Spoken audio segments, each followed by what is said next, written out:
I just read a study today that shows 49% of teachers say that they want to quit or be transferred due to threats and violence. And they said the pandemic has made it worse. And they, there's a teacher shortage already. And I was just like, man, that's crazy. Because many of you that's older and my time, I mean, you respected the teacher. When I was in school, there still was paddling. So yeah, I got my last paddle when I got in the fight when I was in 10th grade, 16 years old. Somebody trying to bully me, and I had to jack them up. But got a paddle from the vice principal. And things, but you respect it, though. I mean, even as a freshman, you respected the seniors, those that were older. It wasn't craziness like it is now. But now, the Bible talks about the lawlessness and all of the craziness that's going to be happening here as we move towards the end times, and how even the kids are going to be just as lawless. And this is it's scary time, and it's a sad time as well.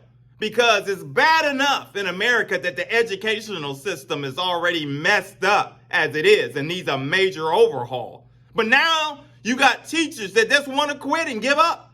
Because why? Because the parents that are raising these unruly kids, they basically have been unruly themselves and have allowed their kid to just go on to be a lawless citizen. And the thing is that the same thing, unfortunately, has happened within the church. The same thing. The pandemic has showed, as I mentioned many messages back, it has brought out the worst that you get to see during the pandemic, show you what a real church, the real churches, the real Christians, the real pastors, and you get to see who's who. And it exposed so many people. And just like the lawlessness and all of the craziness that's going on within the school system, and where teachers want to quit and all of that because there's no respect anymore. The same thing is going on within the churches today, and you will find it on the internet. And you will find it with many of these so-called preachers, prophets, whatever you want to call them, and their followers.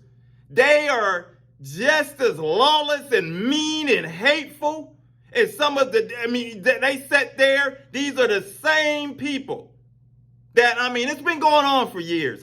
Ever since I've been a Christian, I've heard of stories. I've heard of the stories of girls coming to church pregnant out of wedlock and being shunned and made to feel less than. And many of them have ran from the church. And I know some of them that are damaged even to this day.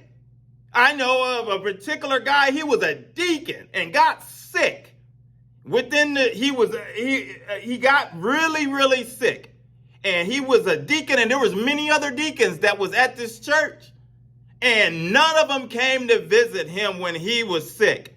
And he still has a bitter taste in his mouth.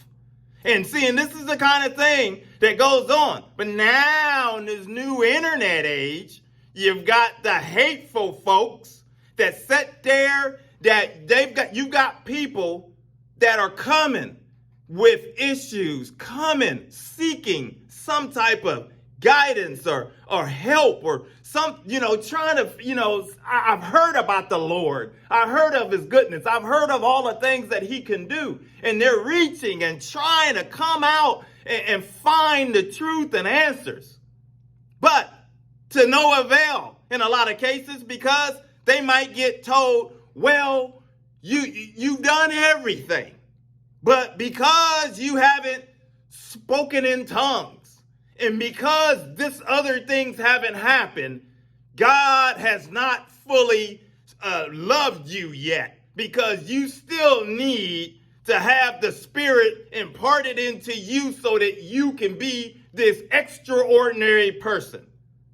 And then these people walk away with doubts and questioning themselves. And Lord, I love you. I want to give my heart to you. I give him my heart. I thought I gave my heart to you. All of this, they're telling me, oh, this didn't happen this way or whatever. Or I'm battling with my drug addiction still. I'm divorced. I'm battling with loneliness and all of this. And they're mistreating me.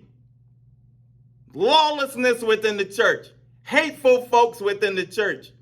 This was what's going on. And people want to quit. And a lot of people, unfortunately, have walked away.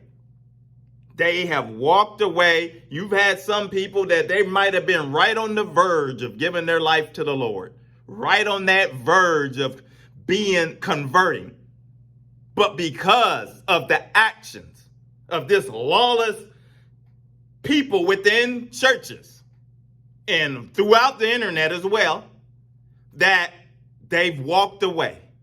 They've walked away. And then you have others that have found that they thought that they found a place of worship where they were loved and accepted, only to find out that it was all a fraud, that they've been shammed. And you see, this is what's going on in today's era. I mean, this is what's going on.